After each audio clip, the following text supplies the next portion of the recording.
what we've done with Riley today is we've filmed him in lots of different situations. So we've filmed him performing different kinds of dance, so some set choreography, some improvisation in a nice media studio with good lighting. We'll be using this as stimuli for lots of different studies that we're going to be conducting in the laboratory. So some studies will be looking at, again, perception of predictable movement, perception of unpredictable movement, how the brain is able to put these sorts of kinds of information together. We've also filmed him doing some very erratic, kind of mechanical or animal-like movement, so we can understand better how the brain perceives non-human types of motion. We've also filmed him in the motion capture laboratory, which really allows us to distill the motion information about the human body. So we can take away the form cues, so what Riley's face looks like, how tall he is, how wide, or all these sorts of details, and just focus on the motion. So that's what that was for.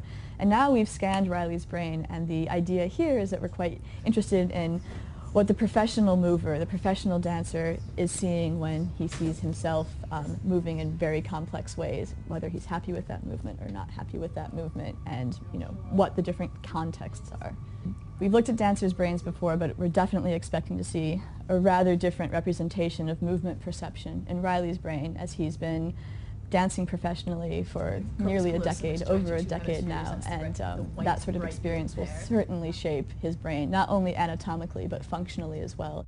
The fMRI machine was really, it was trippy actually. It was very cool. It was a new experience for me. You're locked in this tube, you're hearing this incredible rhythm of a sound, and you're not really sure what it is actually going on as they're scanning your brain.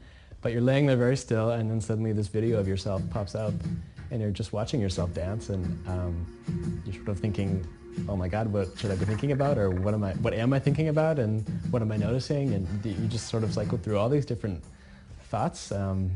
Yeah, I mean, it's always weird to watch yourself dance on video. That's something dancers kind of grapple with anyway. To be not only watching myself and also having my brain scanned at the same time was a new situation for me to be in.